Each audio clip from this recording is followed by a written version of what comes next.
بل په دې قهر دا قوم اخته ځای په ځای ناست دي. وریځ واو نه واو، میاش واو نه واو، یوه کمه واو یو زیاته واو، پلانی اختر کړی و نه چې چا قاسم علي خان جماعت د 300 کالو د حق جماعت دی. 300 کاله اوسم حکومت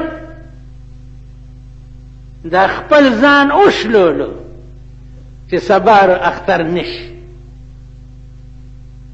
ویشلولو. څنګه به نشي؟ ولې به نه کېږي؟ رؤیت هلال اعلان نه دی کړی، په غبرګو کې نه د دې رؤیت هلال تپوس خو کوي چې د دې کې دي څوک څوک، دا پته خو لګوئ کنه. ټول کالم حکومت پسې بد وایي، دشمن می، خو چې روجه و اختر راشي نو حکومت هم صاحب د پلار شي. حکومت اعلان نه دی کړی، نو حکومت څه قاضي دی، مفتی دی، اسوټ امیر څه شي؟ رؤیت هلال خزر رؤیت هلال اعلان وبو کی.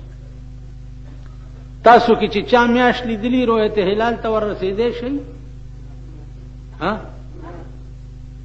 ور رسیدې شي؟ یو تانیدار ته ور رسیدې شي؟ دا کوم خلکو چې میاش لیدلی و د پیشتخریو او د جمرودو او د اورمړو دی رؤیت هلال ته رسیدې شو. قاسم علي خان تم په 10 بجې را ورسېده چې ټانګه او سورلی ورته نه میلاوېده، نو کراچۍ او اسلام آباد ته به څنګه رسېده؟ او رؤیت هلال والا نو یو کم ده او 2 کم ده، ما وکړو ما ونه کړو. اختر کې راته یو سړی وایي چې زما خو روژه وه، دا تاسو څنګه اعلان کړی و؟ مل مونږ داسې اعلان کړی چې تیرا تنظور سړی ساډے نال جنگ کیتی اپڑا سپرا تنگ کیتی. ویلا مل تیرا تندور سڑے ساڑے نال جنگ کیتی اپڑا سپرا تنگ کیتی. خدای دې دسې روجه که چې کور دې دا پلارم ورپسې وران شي. خدای دې دسې روجه که ماله دې څه زور راغی چې روجه دې کړه او یا دې اختر کو نو ماله دې څه فایده راله؟ دغسې به چې زه ژوندی یم په سینه غشي در منډم انشاءالله. او د قاسم علي خان جماعت کې د مفتی عبدالقیوم زوی داسې کینولی دی چې انشاءالله د پلار نه زیات دی او د پلار نه تکړه دی. 200 علما ناستو، ګوانو کې اعتکاف والا راغ، امامان ور سره و، په طلاق قسم وخوړو. کوم نقشه چې جوړوله قسم په خدای دی چې په هغه نقشه کې د 10 واړو د میم سیم فرق نه و. 10 واړو یو رنگ نقشه جوړوله. بیا خبره ده چې لږ سوچ وکئ، چرته دې دا قوم د سړي زامنم شي. 2 کسو ګوی وکړه اختر شو، 2 کسو ګوی وکړه روجه شوه.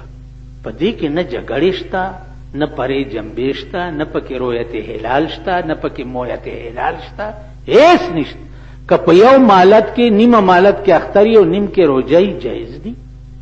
چا روجه میاش لیدلې د اختر کو جایز دي، چا نه د لیدلې اختر نه کو جایز دي. دې کې د جګړو څه خبره ده؟